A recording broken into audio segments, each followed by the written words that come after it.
Uma alegria poder estar de volta aqui com os irmãos.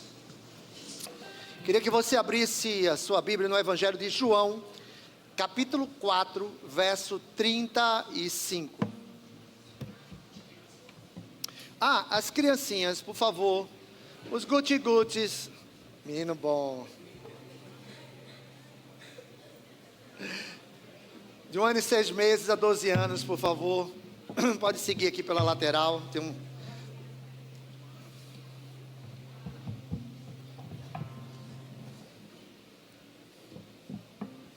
João 4,35. Quando você abre, nós estamos na série de ministrações, né, sobre o tema, o tempo de cantar chegou.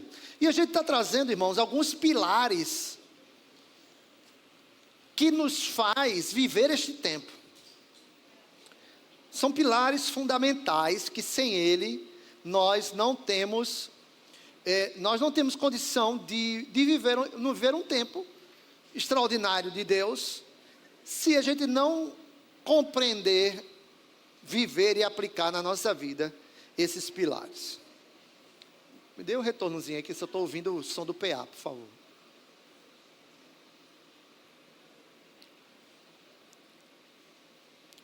João 4,35, eu vou ler na versão atualizada e vou ler também na versão linguagem de hoje, tá?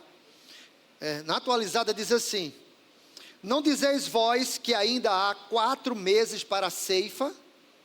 Eu, porém, vos digo, erguei os olhos e vede os campos, pois já branquejam para a ceifa.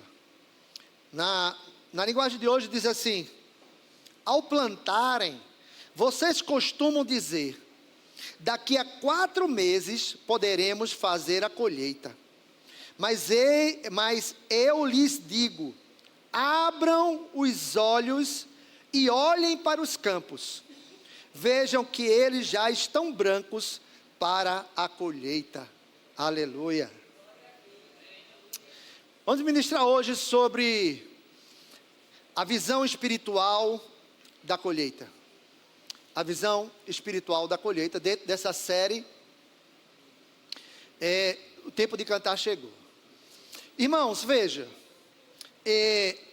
a visão espiritual nos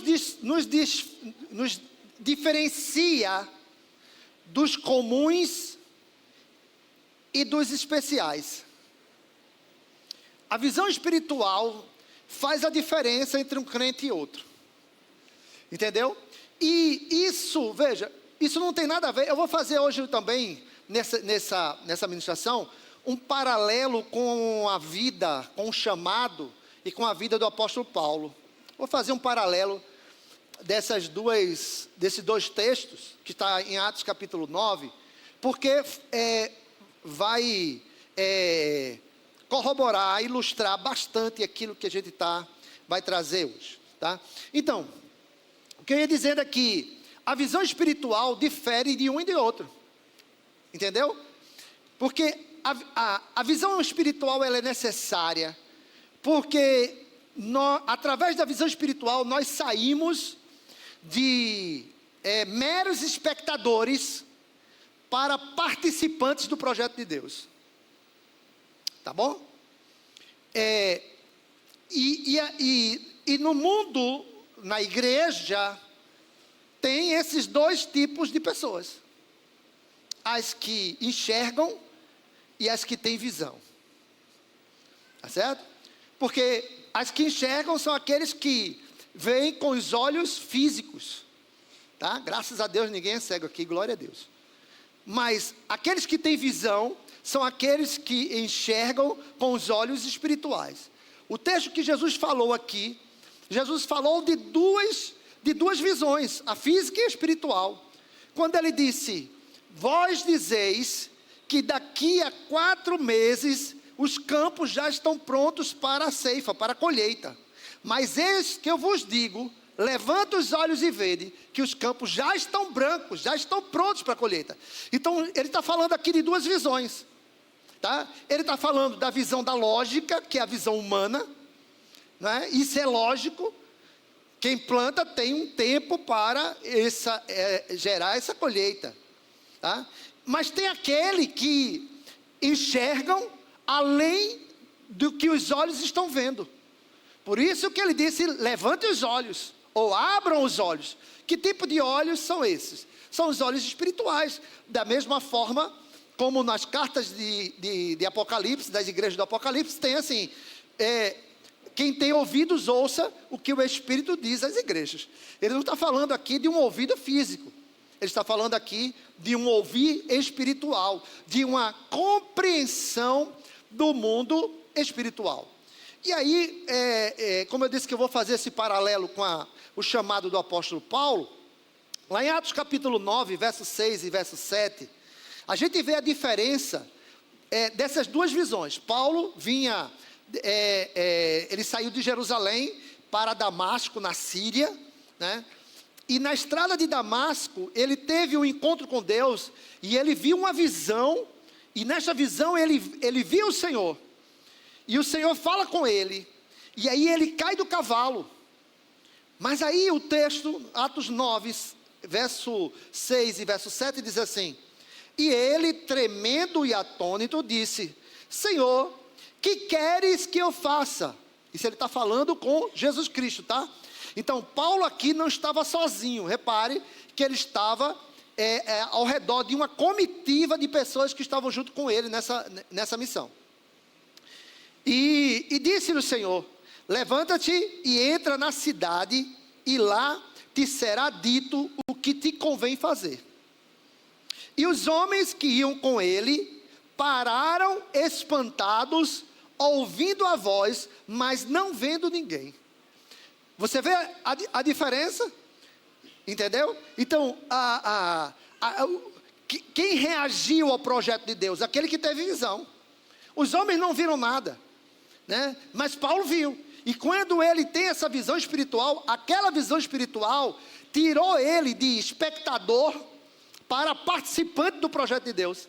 E através daquela visão, Paulo agora entrou no projeto de redenção de Deus, tá? Então, visão espiritual é uma visão que está acima do natural, ou suplantando o natural. É uma visão do mundo invisível. É uma visão das regiões celestiais. É uma visão do plano espiritual, né, que está muito além, muito acima daquilo que os nossos olhos podem enxergar, né? Porque a visão espiritual é a compreensão do propósito divino, tá?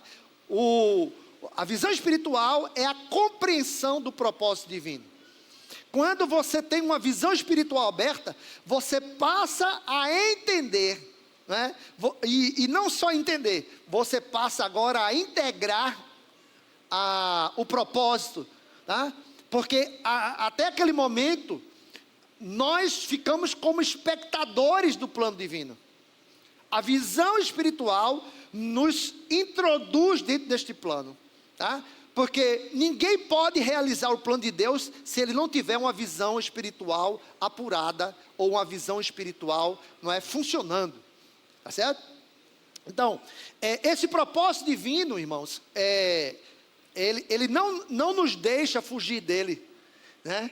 Quando a gente tem uma visão espiritual, a gente não consegue mais fugir deste propósito. E esta visão espiritual que faz com que a gente se doe até a nossa própria vida ao Senhor, por causa desta visão. Paulo, quando estava diante do rei Agripa, né? Ele estava preso ali, lá em Cesareia Marítima. Quando você for lá em Israel comigo, você vai lá. Cesareia Marítima. Então, ele estava preso ali em Cesareia. E aí, o rei Agripa foi ter com ele, né? E ele disse assim, Atos 26, 19. Ele diz assim: por isso, ó rei Agripa, não fui desobediente à visão celestial. Entendeu? Porque o rei Agripa começou a questionar ele, porque ele, um cidadão romano, estava passando por aquela situação, preso, não é, pelo governo romano. Ele dizia: você não tem necessidade de estar aqui. E aí ele diz ao rei Agripa: por isso, ó rei Agripa, porque eu não fui desobediente à visão celestial. Entendeu? Porque se ele não tivesse aquela visão, irmãos, por isso que muitas pessoas desistem do ministério, desiste da vida cristã, desiste da caminhada cristã, porque quem não tem visão espiritual fica na superfície, fica como espectador do projeto divino. Mas quando a nossa visão espiritual ela é aberta, nós passamos agora a ser operadores dessa visão, passamos agora a ser integrantes dessa visão. Então, o que acontece com as pessoas, não é? Que muitas vezes elas não operam, elas ficam como espectadores. E aí, irmãos, veja, não interessa assim, se você é uma pessoa inteligente, uma pessoa culta, não interessa se você é um excelente empresário, um bom empresário, se você tem muito conhecimento, se você tem muitos diplomas, nada dessas coisas te fará ter visão espiritual. Nada. Não é quanto da Bíblia você leu que te faz ter visão espiritual, tá? Porque a gente não está falando aqui de conhecimento, a gente está falando aqui de revelação. E a revelação está acima do conhecimento. A revelação está acima daquilo que os seus olhos veem, não é? E isso, veja, nada do que você for neste mundo, você pode fazer 10 faculdades, isso não te dá visão espiritual, né? Não te dá. Então, não é o conhecimento teológico que te dá visão espiritual. Ainda tem isso. Tem muita gente com conhecimento teológico que não compreende, não é, os mistérios de Deus, não tem visão espiritual daquilo que Deus quer, tá? Uma vez a gente estava lá em Israel, no Monte das Bem-aventuranças, e eu estava ministrando para um grupo aqui, não é? E do outro lado assim, tinha um padre falando para o pessoal dele, um padre português, o pessoal de Portugal, que estava lá. E eu ministrando aqui para o nosso pessoal. E eu falando sobre as bem-aventuranças, mas só que falando sobre as bem-aventuranças, numa visão espiritual. Uma revelação daquilo que estava escrito lá. Só que o pessoal que estava escutando o padre, ficava tudo olhando para mim e prestando atenção no que eu falava. E aí ele foi lá, chamou a mulher lá, e a mulher veio, pediu para eu parar de falar, não é? E o nosso guia que estava lá ficou muito bravo com ela, disse: não, vamos parar não, a gente tem direito que está aqui, nós pagamos para estar aqui. E ela foi embora. E eu continuei ministrando, e o pessoal prestando atenção em mim. E o padre foi lá, chamou a mulher de novo. A mulher foi lá e disse: não, fale mais baixo. Aí o guia disse: você não vai falar mais baixo não, apóstolo, pode falar com o jeito que o senhor quiser, aqui nós somos livres. Porque qual era o problema? Não era que ele não tem conhecimento, tá? De jeito nenhum. E tenho certeza que ele tinha muito mais do que eu tenho certeza disso. Mas a gente estava falando de questões espirituais, de revelação espiritual. E a revelação espiritual é aquilo que a mente e os olhos não conseguem captar. Entendeu? Então, a importância de ter uma visão espiritual é que justamente nos dá uma clara imagem daquilo que Deus quer para nós, para que a gente cumpra. Tá?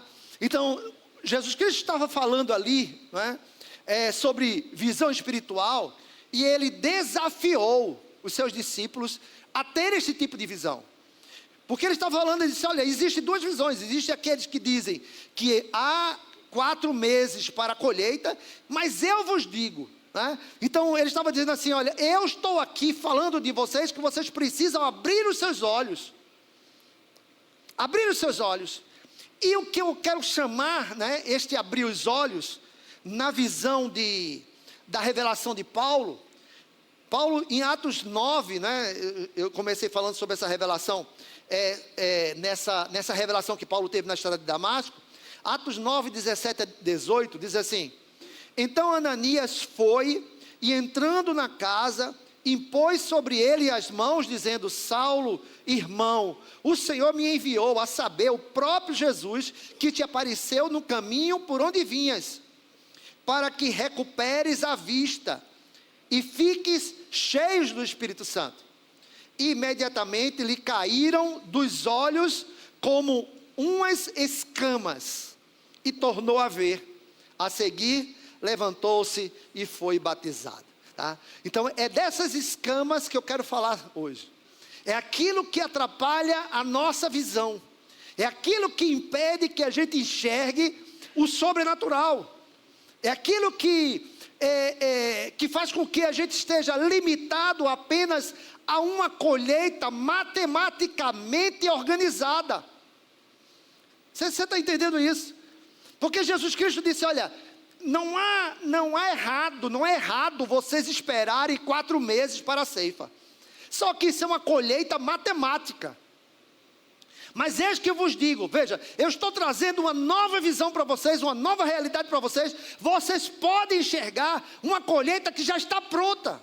Vocês podem enxergar algo que já existe. É isso que ele está dizendo.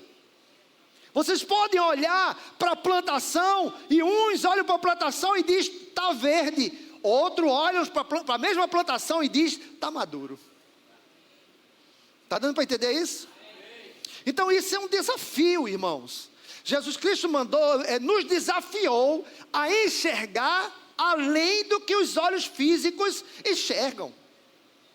E esse é um dos pilares do crescimento, da colheita, da vida abundante, da vida triunfante, da vida próspera, né? do ministério abençoado, das células crescendo. Este é um dos pilares disso. É você olhar para as pessoas e dizer assim, vai ser meu discípulo. Esse aí vai ser meu 12, esse aqui vai ser meu discípulo, esse aqui vai estar na minha célula. Você olhar para as pessoas, olhar para um bêbado caído na sarjeta e dizer assim, esse daí vai ser um pastor. Entendeu isso? Isso é visão espiritual. Porque matematicamente, logicamente, aquela pessoa não daria para aquilo. Mas Jesus desafiou dizendo assim, levanta os olhos e vede. Esse é o desafio do Senhor, né? Levanta os olhos, ou seja, vocês precisam abrir esses olhos para que vocês possam ver além do que está estabelecido, além do que está escrito, além do que está matematicamente, logicamente organizado pelas leis humanas. Então isso é ensinar você a ter uma vida vitoriosa. Isso é ensinar você a ter uma vida abundante, né? Mas existem algumas escamas nos nossos olhos, alguns impedimentos, né, que a gente precisa tirar dos nossos olhos para que essa visão chegue.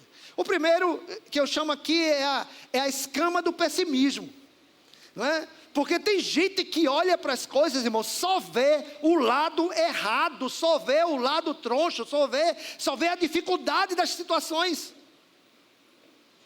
Eu vi um videozinho essa semana de alguns menininhos judeus, e eles estavam ensinando, os menininhos estavam ensinando assim, olha, nós aprendemos uma coisa extraordinária, as crianças dizendo, nós aprendemos uma coisa extraordinária, não é? Aprendemos em qualquer situação dizer, ainda bem que, aí ele estava dizendo assim, se você levar uma queda, aí você faz assim, ainda bem que eu não quebrei meu pescoço. Entendeu? Ou seja, você enxergar a mão de Deus, o lado bom e as coisas extraordinárias, irmãos, em todas as situações. Ainda bem que, né? Então a gente precisa tirar essa escama do pessimismo dos nossos olhos. Porque tem gente que só vê o lado ruim, né? Aquela história bem famosa, né, do copo com a metade de água. Uns olham para o copo e dizem, ele está quase vazio. Né? E o outro olha para o mesmo copo e diz assim, ele está quase cheio. Depende da visão que você tem sobre a mesma coisa. Então, duas pessoas podem ter visões diferentes sobre uma mesma realidade. Mas quem é que prospera? É aquela que tem a visão espiritual. Entendeu? Então, essa é a outra escama é a escama da avareza. Por que você está falando da avareza? Jesus Cristo disse assim, acautelai-vos e guardai-vos da avareza, porque a vida de qualquer um não consiste na abundância do que possui. Então muitas pessoas não têm visão espiritual, porque ela está tão ligada ao material, que ela não consegue enxergar espiritualmente. Ela está tão ligada às coisas, até que não tem visão do sobrenatural, né? Então, o Rubinho estava falando aqui, né, a respeito daqueles sacerdotes que eles escolhiam e deixavam passar segundo a ótica do benefício deles, porque eles colocavam, não é, os seus interesses acima da honra ao Senhor. Por quê? Por causa justamente desta avareza. E a avareza é justamente ser ligado às coisas, né? E a avareza, irmãos, faz... Você acha que a avareza está longe das pessoas? Não está, não. Não está, não. Por exemplo, né? Tem gente que não sai com a esposa, não sai com os filhos, porque diz assim: eu vou tomar um café na cafeteria, o preço de um café eu compro 2 pacotes. Não é? Isso é avareza. Isso é avareza, que faz cálculo com eu vou comer fora, isso aqui eu faço uma feira. Mas não está ligado, irmãos, à questão do preço, está ligado à questão da satisfação do ambiente, do lugar, de você proporcionar à sua família um lazer, uma respiração emocional. Mas tem gente que é tão avarento, que faz o cálculo em cima disso, não é? Aí vai comprar papel higiênico na feira, por causa de 50 centavos ele compra daquele, né, lixa, para economizar 50 centavos num rolo de papel higiênico. Aí você pensa que está longe isso? Não está, irmão, está muito pertinho das pessoas, está muito pertinho da gente. Quem sabe pode estar até na sua vida. A outra escama que eu quero falar aqui é a escama da religiosidade, irmãos. A escama da religiosidade, essa é uma desgraça. Todo mundo sabe como eu bato de frente mesmo. Até porque, irmãos, você não pode falar mal de mim não, porque Jesus fez pior do que eu. Não é? Eu nunca bati em ninguém aqui com chicote. Mas Jesus fez. Entendeu? Então, Jesus falou manso com prostituta, com adúltero, mas aos religiosos ele chamou de raça de víboras. Entende? Chamou de sepulcros caiados, aos religiosos. Então, religioso é uma desgraça, porque essas pessoas que enxergam as coisas com religiosidade, irmãos, elas não conseguem ter visão espiritual. Vou dizer um exemplo que não está muito longe da gente aqui não. A gente faz um seminário aqui, muito poderoso, de 3 dias. A pessoa só vem no domingo, porque ela não vem 2 dias na igreja de jeito nenhum. Porque a religiosidade dela só diz que ela só vem na igreja no domingo. Ela perde 2 dias de seminário, ela vem no último, não entende quase nada, porque já foi ministrada aí a semana toda, não é? O final de semana, mas ela diz: só vou no domingo.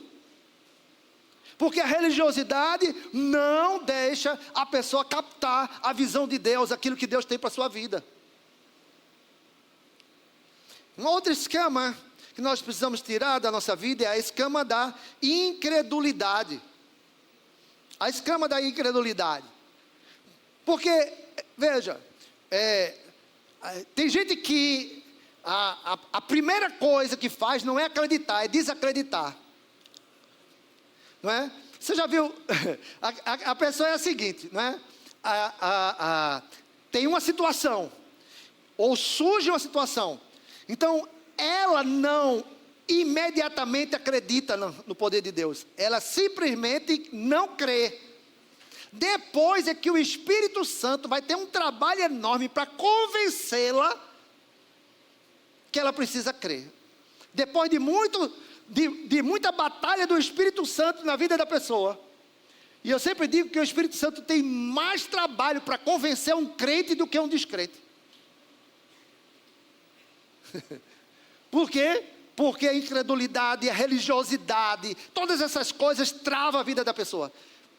E ela não crê imediatamente, simplesmente ela primeiro não crê, né? E aí o Senhor tem que provar ela. né? Se não provar, se não mostrar, se não revelar, aí manda uma pessoa, Deus fala de um jeito, não, Senhor, eu ainda não creio não, fala de novo, porque eu não entendi. João 20, 27, depois disse a Tomé, pega aqui o teu dedo, e vê as minhas mãos, e chega a tua mão, e ponha-na no meu lado, e não seja incrédulo, mas crente. Entendeu? Todo mundo creu, mas Tomé não. Jesus aparece lá, olha, Jesus aparece lá, na frente dele, né? Está na frente dele, e mesmo assim ele não está, não acredito não que é Jesus. Aí Jesus fala assim, pega o teu dedo, bota aqui na minha ferida aqui, bota aqui na minha mão, vê se não tem a marca. Não seja incrédulo, mas crente. Porque quando você trava desse jeito, irmão, você não vai enxergar espiritualmente, você não vai enxergar essa colheita. Quando você trava, não é pela sua incredulidade, nem os 4 meses da colheita você vai dizer que, não, essa colheita vai apodrecer, isso não vai amadurecer nada. Ainda que diga que 4 meses vai ser colheita, vai não, nem vai chover. Né? Sabe aquela história? Só acredito vendo. E se eu ver, eu não acredito. Foi Tomé. Vocês sabem um negócio interessante de Tomé? Eu vou só abrir um parêntese para esse texto de Tomé, que é muito bom, ainda vou ministrar sobre isso. Né? É assim, nunca perca o mover de Deus, porque ele não retroage. O mover de Deus não retroage. Eu vou fazer só um parêntese aqui, sobre esse texto. 2 episódios, em 2 domingos, Jesus Cristo apareceu para os seus discípulos. 2 domingos. Veja, um domingo, Tomé não estava. E ele soprou o sopro do Espírito Santo sobre os seus discípulos. No outro domingo, Tomé estava. Quando Tomé estava, ele disse, bota a mão aqui, aquele negócio que eu li, né? Veja aqui, não seja incrédulo, mas crente. Mas ele não soprou, agora que você está aqui, eu vou soprar o sopro do Espírito Santo sobre você, porque você faltou na outra.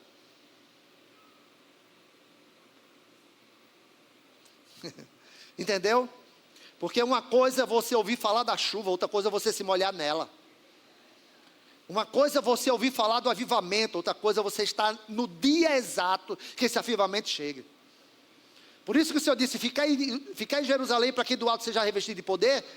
Irmãos, o Espírito Santo só desceu sobre aqueles que estavam ali, não desceu para aqueles que não estavam. Aí tem gente, eu já vi gente assim, irmão, diz assim, apóstolo, a semana passada foi muito poder, olha, bota a mão na minha cabeça aqui. Não, eu não estava aqui, porque não sei o que, eu não estava, olha, então transfira para mim este poder. Não, acabou, filho, foi a semana passada. Isso é só um parênteses aqui, nesse texto, porque é muito, muito interessante a gente entender isso. E aí, nunca perca, porque você não sabe o dia que Deus vai fazer algo. Nunca perca o mover de Deus. Mas o que nós precisamos para ter esta visão espiritual da colheita?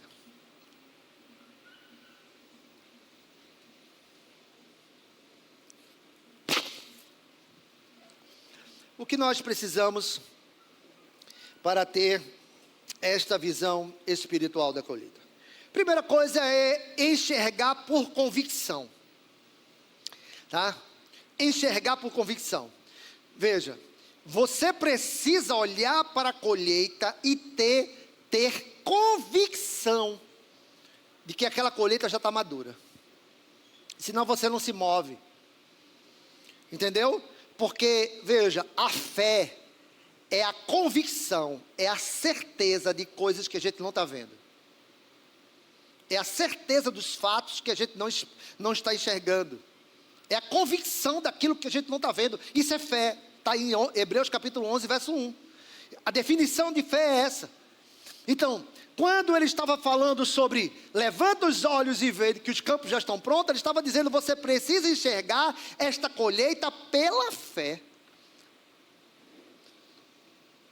Então, a fé faz com que você esteja convicto.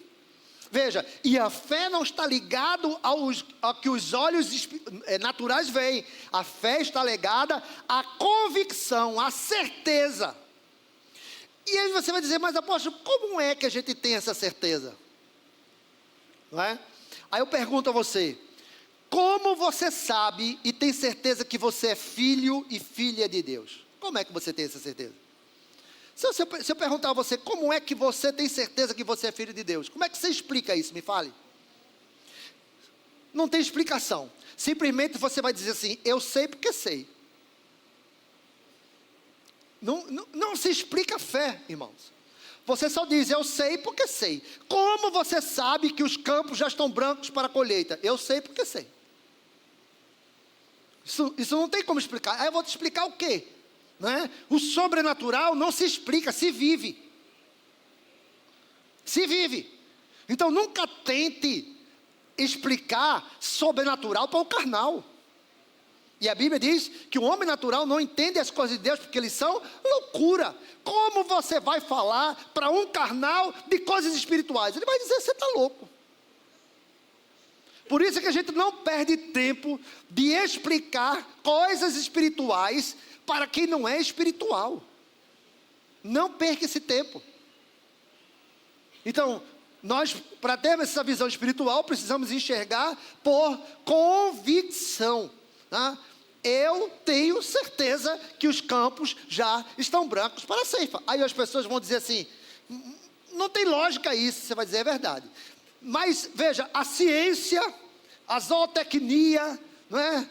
A agricultura diz que quando a gente bota uma semente agora, só daqui a 4 meses é que a gente vai colher. Você vai dizer assim, mas eu vejo que já está pronto para a colheita. Eu sei porque eu sei. É convicção, é certeza. Né? E que a gente pode traduzir isso, fé. Fé, é enxergar por fé. Né? Porque a Bíblia diz que a gente não vive por vista, a gente vive por fé. E sem fé é impossível agradar a Deus, irmãos.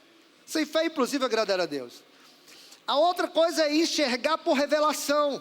Primeiro enxergar por convicção, depois enxergar por revelação. Então, enxergar por revelação é enxergar pela revelação da palavra. Tá? E o que o termo grego chama de rema.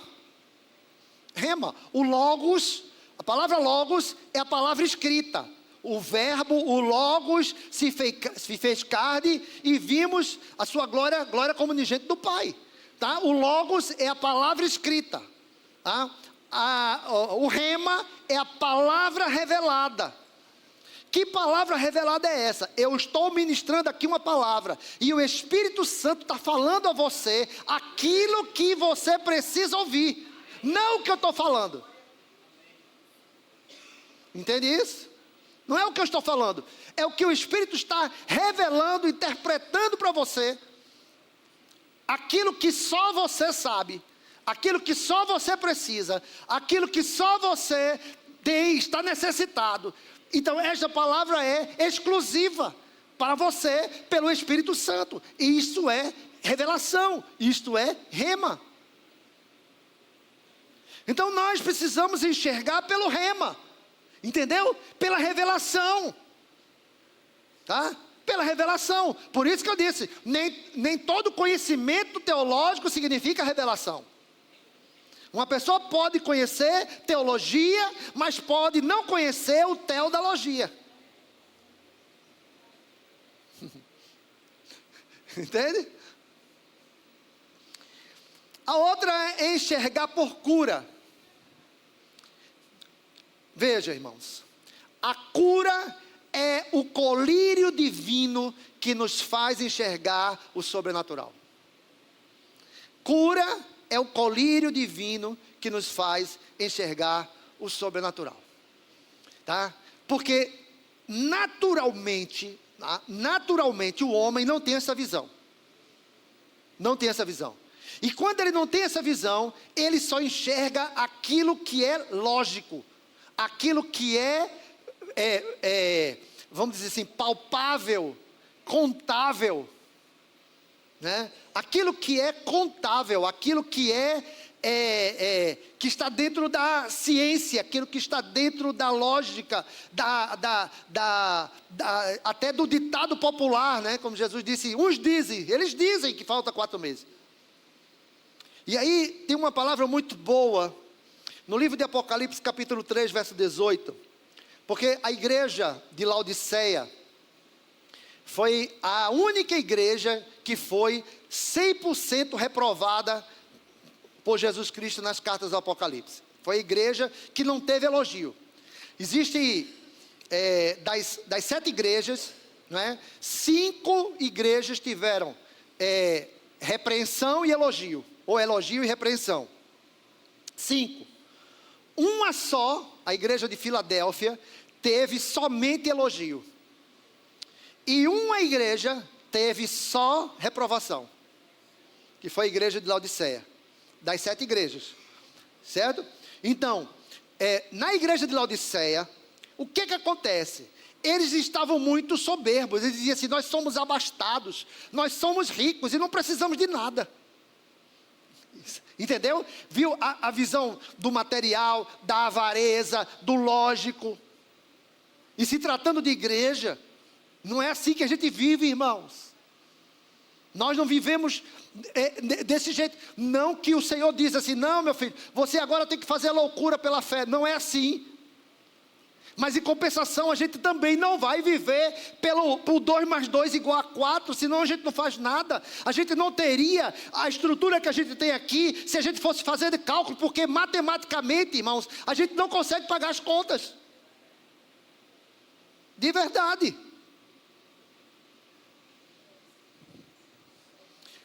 E aí, Jesus escrevendo à igreja, disse assim, Apocalipse 3,18, disse assim, aconselho-te que de mim compres ouro provado no fogo, para que te enriqueças, roupas brancas, para que te vistas, e não apareça a vergonha da tua nudez, e que unjas os teus olhos com colírio, para que vejas. Que colírio é esse? Ele estava falando de que visão? O povo não era cego, fisicamente. O povo não era cego, fisicamente. O povo ali era cego espiritualmente. Então ele estava falando de uma igreja inteira com cegueira espiritual. E a igreja que não tem uma visão espiritual ampliada, ela não avança, ela não cresce. Mas passa por você abrir os seus olhos e você começar a enxergar espiritualmente, porque você vai crescer e a igreja cresce junto com você. Mas enquanto você ficar olhando para os campos e dizendo, ainda falta 4 meses para a colheita, você vai ficar esperando 4 meses e talvez não veja nada. Mas nós escolhemos em que tipo de visão nós vamos ter. Porque ele disse assim, mas eu vos digo, você quer seguir a palavra de quem? Ele disse, uns dizem, vocês dizem, mas eu digo. Eles dizem, mas Jesus diz a você, você vai por quem? Você vai por quem?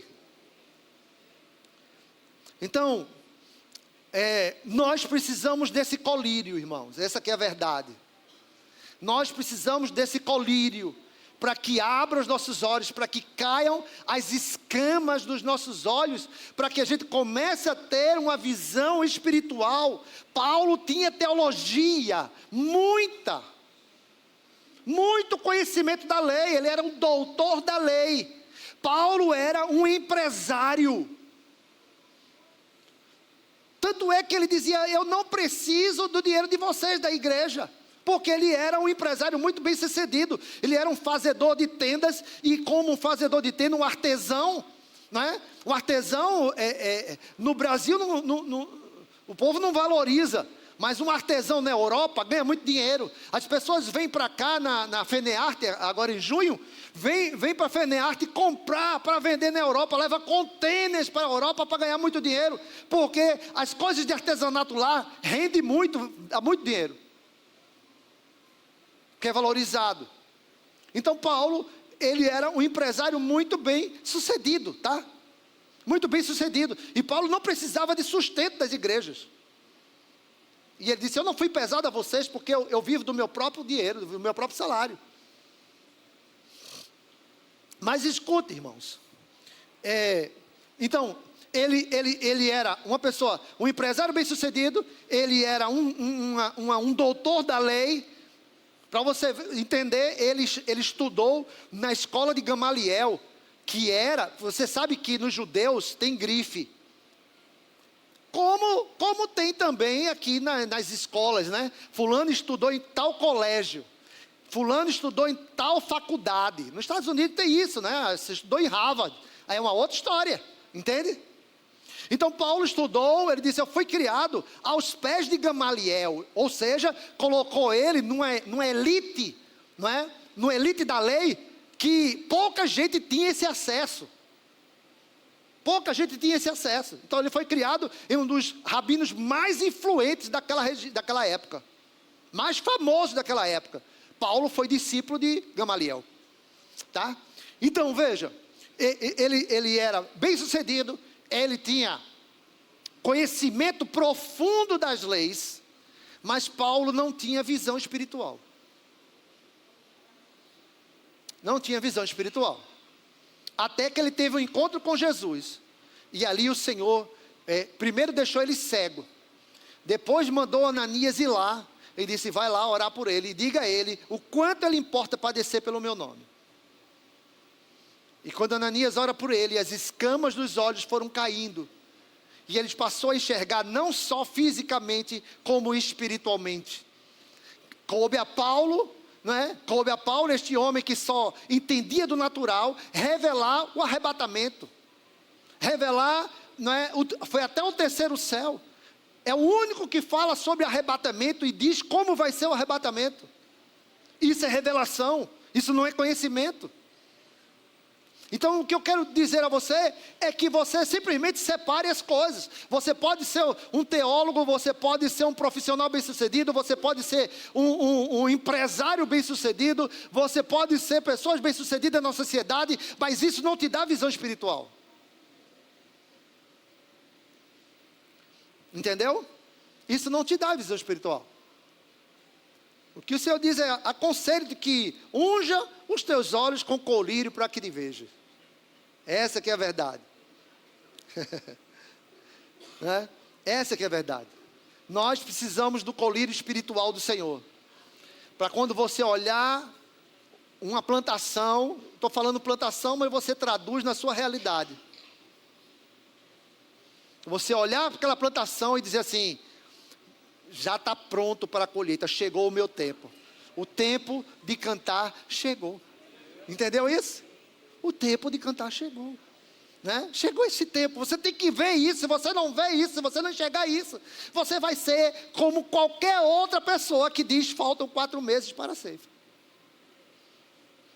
Quando o Senhor estava dizendo isso, Ele estava dizendo que Ele iria diferenciar essas duas pessoas, irmãos. Porque há uma diferenciação muito grande entre os que têm visão espiritual e os que não têm. Jesus estava dizendo muito claro isso. Né?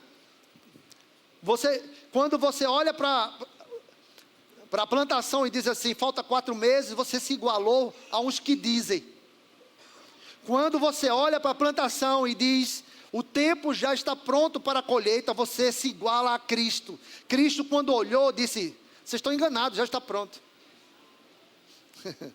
Mas ainda falta 4 meses. Ele disse: 4 meses dependendo dos olhos que você vê. Dependendo da sua visão.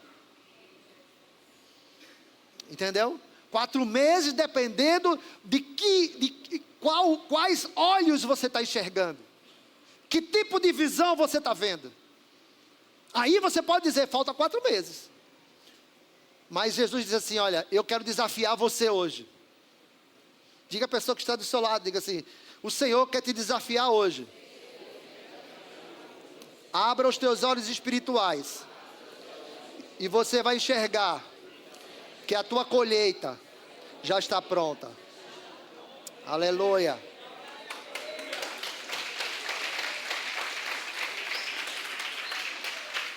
Fique de pé, eu quero orar pela sua vida.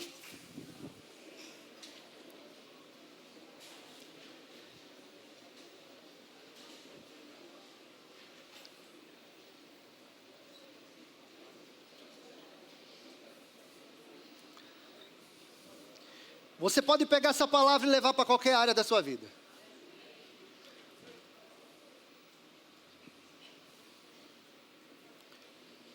Você pode chegar amanhã no seu trabalho, olhar para a cadeira do gerente, do diretor, do chefe e dizer assim: vou sentar ali.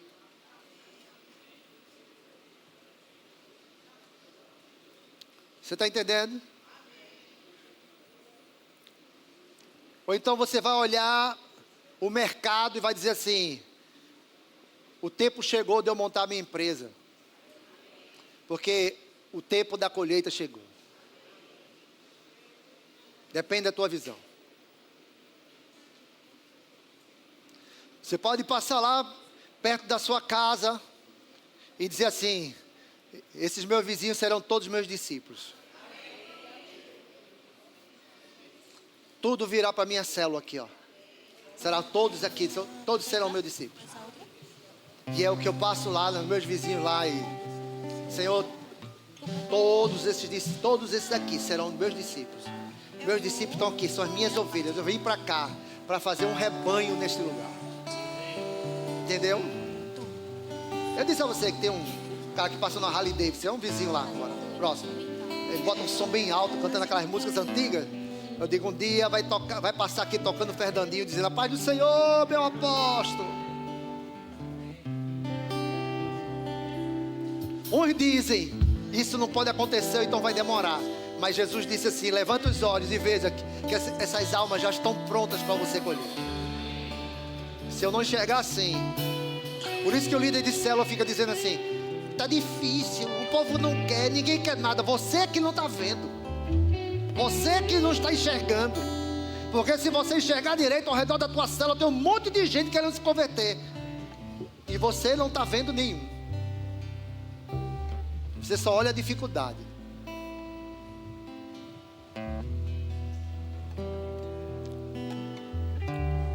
Aí você que é empresário diz assim: está difícil. Eu sei que esse governo vagabundo está destruindo a empresa de muita gente. Mas você não é todo mundo, já dizia sua mãe. Hoje é dia da mãe. Você é diferenciado, entendeu? Onde todo mundo vai à falência, você vai prosperar. Sabe uma pessoa que teve uma visão como essa? A viúva de Sarepta. A viúva de Sarepta. Diga aquilo ali se não é uma visão espiritual.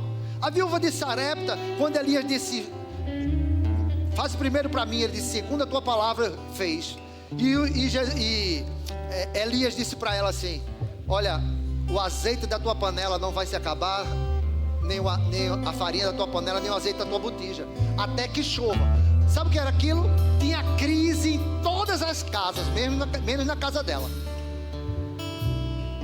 Porque um dia ela viu além do alcance, além do natural. Um dia ela enxergou que se desse aquela comida para o profeta, a vida dela mudaria. E aquilo dali fez com que ela vivesse um tempo extraordinário no meio do caos. E a visão espiritual leva você a viver um tempo extraordinário no meio do caos. É por isso que o Senhor disse: uns dizem que faltam 4 meses, mas eu vos digo, levanta os olhos, que o tempo da colheita da tua vida chegou. Depende de como você quer viver.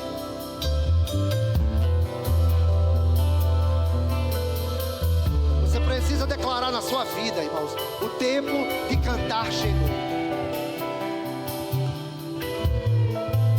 Quantos recebem essa palavra? Você tem que ter agora sabedoria para aplicá-la na tua vida. Você pode aplicar em qualquer lugar.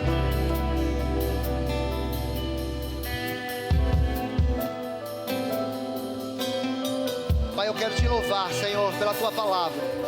Eu sei, ó Deus, que ela vai produzir frutos poderosos, frutos abundantes. Eu sei que o Senhor fará prosperar esta palavra, Senhor. E os teus servos sairão natural para viver e enxergar com os olhos espirituais. Eles não se igualarão àqueles que olham para os campos e veem que os campos estão verdes. Mas eles se igualarão àqueles que olham para os campos e veem que os campos já estão prontos. A colheita já está pronta. A prosperidade já está estabelecida. O Senhor já nos deu uma multidão de almas e vidas nas células, das redes dessa igreja.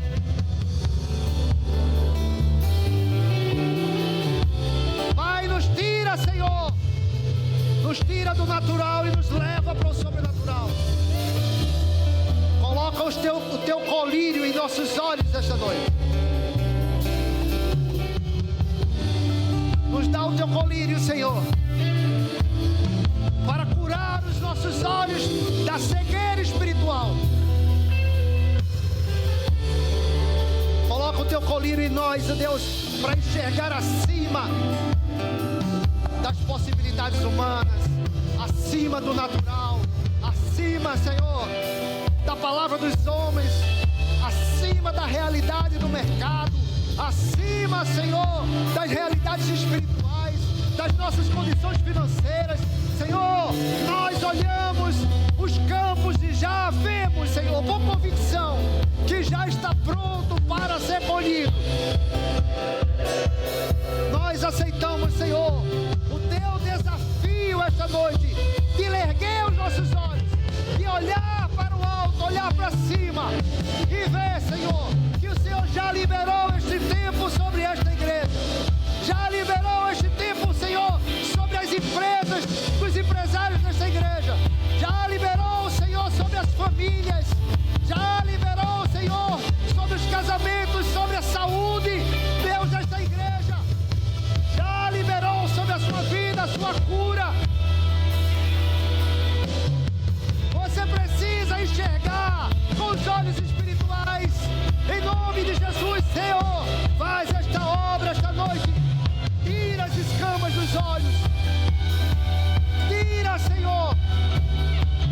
Nos faz enxergar além da realidade, além da lógica,